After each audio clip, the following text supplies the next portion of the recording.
Hello everyone, this is Mansi from eVidyarthi George and now we are going to start with question number 7 of exercise 10.5. So the question says if diagonals of a cyclic quadrilateral क्या होता है? एक ऐसा quadrilateral जिसकी चारों vertex circle को touch कर रही है, मतलब सर्कल की सर्कमफेरेंस को टच करती हुई जा रही है, are diameters of the circle through the vertices of the quadrilateral. पहले इसको समझते हैं क्या कह रही है. एक क्वाड्रिलेटरल है और ये साइक्लिक क्वाड्रिलेटरल है, मतलब ये जो क्वाड्रिलेटरल है ये एक सर्कल के बीच में बना हुआ है इस तरह से. अब इसके जो क्वाड्रिलेटरल के जो डायगोनल्स हैं वो सर्कल के डायामीटर है, मतलब सर्कल के सेंटर से पास करे. तो ये एक सर्कल है जिसके अंदर एक ये क्वाड्रिलेटरल है, साइक्लिक क्वाड्रिलेटरल. अब इस साइक्लिक क्वाड्रिलेटरल के जो डायगोनल्स हैं वो सेंटर से पास हो रहे हैं. सेंटर से पास क्यों हो रहे हैं? बिकॉज वो सर्कल के डायामीटर है. सर्कल के डायामीटर मतलब सेंटर से पास होना. सो ये जो है ये इस जो क्वाड्रिलेटरल है इसका डायगोनल भी हो गया और सर्कल का डायामीटर भी हो गया. Okay, so we have to prove that it is a rectangle. तो आपको क्या प्रूव करना है कि ये जो शेप बन रही है, लेट्स कॉल इट ABCD, ये ABCD जो क्वाड्रिलेटरल है ये एक रेक्टेंगल है. यहाँ पे हम इसको O पॉइंट ले लेते हैं. तो अब प्रूफ स्टार्ट करते हैं. देखो रेक्टेंगल आप कैसे प्रूव कर सकते हो? एक तो ये जो एंगल A है, B है, C है, D है. अब जो रेक्टेंगल है उसके हमें प्रॉपर्टीज पता है कि उसके जो एंगल्स होते हैं 90 डिग्री होते हैं एंड जो उसकी ऑपोजिट साइड्स होती है वो इक्वल होते हैं. तो अगर ऑपोजिट साइड्स इक्वल प्रूव कर देंगे हम और एंगल्स को 90 डिग्री प्रूव कर देंगे तो ये एक रेक्टेंगल प्रूफ हो जाएगा. तो हम स्टार्ट करते हैं. बहुत ज्यादा सिंपल क्वेश्चन है ये.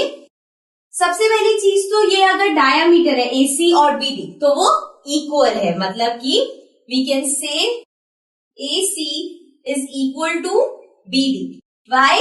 Because they are the diameters of circle. Circle का डायामीटर सेम रहेगा. ठीक है. अब इसके बाद अगर हम देखिए, अगर आप इसको देखो, यहाँ पे मैं आपको फिर से रफली बताती हूँ. ये एक सर्कल है, ये इसका डायामीटर है. ओके, अब जो डायामीटर होता है उसने सर्कल को दो पार्ट्स में डिवाइड कर दिया. एक ये पार्ट, एक ये पार्ट, मतलब ये जो पार्ट बना ये हो गया एक semi circle. Correct. And we know that angle subtended in a semi circle is always 90 degree. तो अगर मैं यहाँ पे देखूं कि ये जो BD है, BD एक डायामीटर है, यहाँ पे मैं लिख भी रही हूं BD, तो मैं ले रही हूं वो एक डायामीटर है. तो अगर BD डायामीटर है तो ये DAB, मतलब ये पूरी एक आर्क बन गई. DAB ये आर्क हो गई. ठीक है. नाउ एंगल सबटेंडेड इन दी आर्क, सेमी सर्कल के अंदर आर्क पे जो एंगल बनता है वो 90 डिग्री होता है. तो देयरफॉर ये जो एंगल यहां बन रहा है, एंगल A इक्वल टू हो गया 90 डिग्री. यहां पे आपको लिखना पड़ेगा angle in a semi circle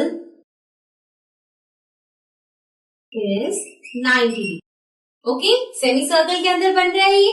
अब इसी तरह से जैसे हमने ये एंगल 90 डिग्री की है, अब अगर आप यहाँ पे इसको लो, AC डायामीटर है, ये आर्क है, तो एंगल B 90 डिग्री हो गया. करेक्ट. सिमिलरली अगर आप ये डायामीटर लेके इसको आर्क ले रहे हो तो एंगल C 90 डिग्री हो गया. अगेन अगर आप इसको डायामीटर लेके इस पूरे को आर्क ले रहे हो तो एंगल D 90 डिग्री होगा. तो यहाँ पे हमारे तीनों एंगल सिमिलरली